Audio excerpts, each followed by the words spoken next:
All right, for exercise 3, we're going to be going through the same steps that we did in exercise 1 and 2, but we want to do this with a new set of data.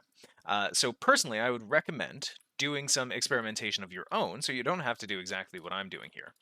So I'm just going to generate, first of all, x between 1 and 10, steps of 0.1. I should have suppressed the output there, but whatever. Then I'll say y equals e to the power of negative x plus x squared plus 5x uh, plus 15, let's say. And I needed to do that term-wise, so I'll fix that up here. There we go. So we can plot our data here. And we can see that it's not actually too dramatic of a slope here. One thing, I did this on purpose, with our model fitting that we have, we don't have something that directly is able to address the existence of this exponential portion. But as x is increasing, the influence of this exponential portion should be dropping off.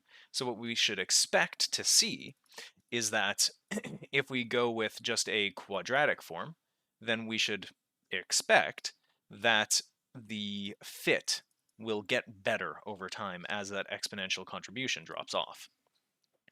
So we can go through the same process that we did in step 1, where we first do our transformation.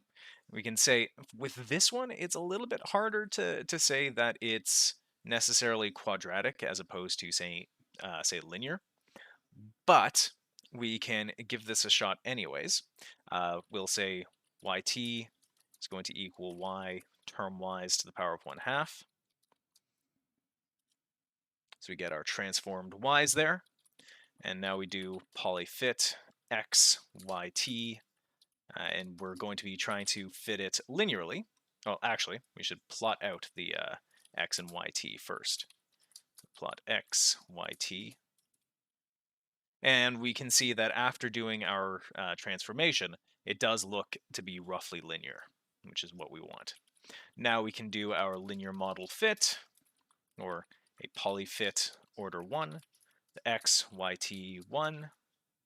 So that gives us our coefficients. And one thing that we can actually do to make our lives a little bit easier rather than having to copy down each one of the coefficients directly, especially if we were doing something with a very high order model fit, then it would be a pain to copy down each one of those coefficients. So what we can do is say y fit equals, would be polyfit x yt 1, then do matrix multiplication and set up a matrix with three, or in this case rather, it would be 2 different rows.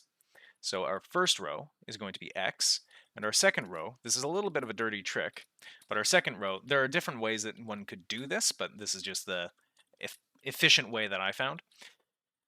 So we have our first row is x's, our second row is x to the power of zeros, so it should just be generating a bunch of ones, but it's going to be a row filled with ones of the proper, the row will be the right size. So now, when we do our matrix multiplication, we'll get each element along the first row will be from the corresponding, or will be multiplied by 0.9244 appropriately, and each one along the second row will be multiplied by 3.5063, giving that constant contribution. So we execute that, and we get our y fit. So now we can plot x, y fit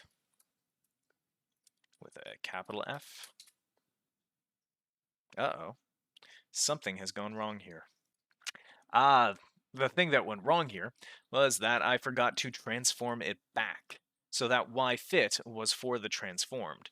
So all we need to do to fix that is do term-wise exponentiation on our y fit. We can even do it as we're plugging it into our plot. And there we go.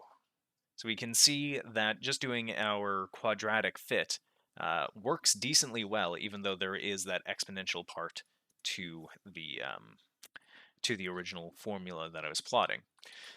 And as a last little test here, we can go through and do our polyfit order 2. In fact, I'll say yfit, so rather than doing this in multiple steps, I'll do it in one command. I can say yfit2 equals polyfit xy2, and matrix multiplied with, now we need to have 3 columns.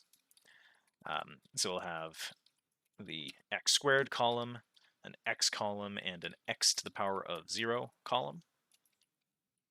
Sorry, I'm saying columns, they should be rows rather. So that gives us our yfit. This time, that guy hasn't, or doesn't need to be transformed back. So we can plot that out. And again, similar to what we saw in the previous 2 exercises, when we go through and do the proper second order polynomial fit, we end up getting something that is closer than what we get just by doing the transformation followed by a linear fit.